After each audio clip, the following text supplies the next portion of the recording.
Hello all, welcome to heritage heaven. பாரம்பரியத்தை போற்றுவோம். இன்றைக்கி நம்ம இந்த வீடியோவில் 100 வருஷம் பழமை வாய்ந்த கேரளாவை சேர்ந்த நந்தி ஆரத்தி பற்றி தான் பார்க்க போகிறோம். இந்த ஆரத்தியில் மொத்தம் 49 தீபம் ஏற்றும் இடம் இருக்கிறது. இது கேரளா கோவில்களில் 5 டைப்பான ஆரத்தி ஏற்றுவாங்க. அதில் இது ஒரு முக்கியமான ஒரு ஆரத்தியாக விளங்குது. விளக்கு திரிய நெய் இல்லாட்டி எண்ணெயில் ஊற வச்சு அதை இந்த விளக்கேற்றுற இடத்துல சொருவிடுவோம். தீபாராதனை டைம் ஆகும்போது அதை பொருத்தி சாமிக்கு தீபாராதனை இந்த ஆரத்தி மூலமாக கட்டப்படுது. இந்த ஆரத்தி முக்கியமாக சிவனுக்காக தான் உபயோகப்படுத்தப்பட்டிருக்கிறது பல கோவில்களில். இதோட டாப்பில் நந்தி இருக்கிறதுனாலையே இதை நாம் நந்தி ஆரத்தின்னு சொல்கிறோம். இப்போ இதே மாதிரியான இன்னொரு ஆரத்தியை பற்றி நம்ம பார்க்கலாம். இது அந்த 5 வகையான ஆரத்திகளில் இதுவும் ஒன்றாகும்.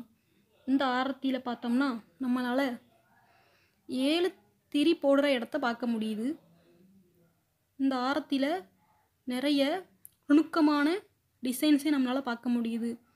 அப்புறம் இந்த ஆரத்தியோட முக்கியத்துவம் என்னென்னா, இந்த ஆரத்தியில் நம்மளால் 2 அன்னப்பக்ஷியை பார்க்க முடியுது. அது இந்த ஆரத்திக்கு இன்னும் அழகு சேர்க்குது. இந்த ஆரத்தி பொதுவாக எல்லா சாமிக்கும் தீபாராதனை காட்டுறதுக்காக யூஸ் பண்ணியிருக்காங்க. இதோட காலை நீங்கள் பார்த்தீங்கன்னா இதை டைகர் லெக்குன்னு சொல்லுவாங்க.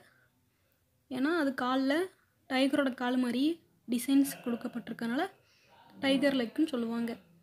இன்றைக்கி நம்ம முக்கியமாக கோவிலில் ஏற்றுற 5 டைப் ஆரத்தியில் 2 டைப்பான ஆரத்தியை பார்த்துருக்குறோம்.